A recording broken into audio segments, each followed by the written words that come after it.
নমস্কার, দেখছেন কলকাতা টিভি, সঙ্গে রয়েছে অনন্যা। শুরু করছি সংবাদ সারাদিন। ধর্মতলায় জুনিয়র ডক্টরস ফোরামের সভা। বিচারপতি তীর্থঙ্কর ঘোষের রায়কে চ্যালেঞ্জ করে ডিভিশন বেঞ্চে রাজ্য। বিচারপতি হরিশ টন্ডনের ডিভিশন বেঞ্চের দৃষ্টি আকর্ষণ, দ্রুত শুনানির আবেদন জানাবে রাজ্য। ধর্মতলায় জুনিয়র ডক্টরস ফোরামের সভা। ধর্মতলায় জুনিয়র ডক্টরস ফোরামের সভা। বিচারপতি তীর্থঙ্কর ঘোষের রায়কে চ্যালেঞ্জ করে ডিভিশন বেঞ্চে রাজ্য।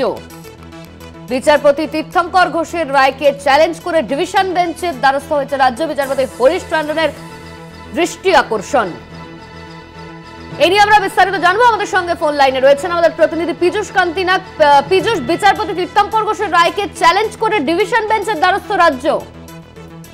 দেখো, বিচারপতি তীর্থঙ্কর ঘোষের রায়কে চ্যালেঞ্জ জানিয়ে ডক্টরদের অবস্থান নিয়ে রাজ্য সরকার ডিভিশন বেঞ্চে আবেদন জানাতে চলেছে এবং ইতিমধ্যে যেহেতু প্রধান বিচারপতি ডিভিশন বেঞ্চ আজকে বসছে না, সেই সমস্ত মামলা দেখবেন বিচারপতি হরিশ টন্ডন ও বিচারপতি হিরণময় ভট্টাচার্যের ডিভিশন বেঞ্চ।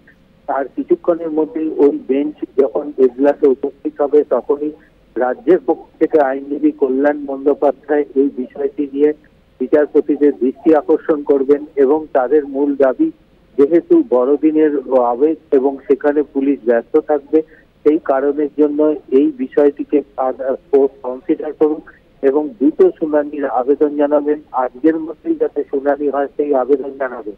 এখন দেখার যে বিচারপতি তীর্থঙ্কর ঘোষের এই রায়কে প্রেক্ষিতে ডিভিশন বেঞ্চ কি উত্তর দেয়।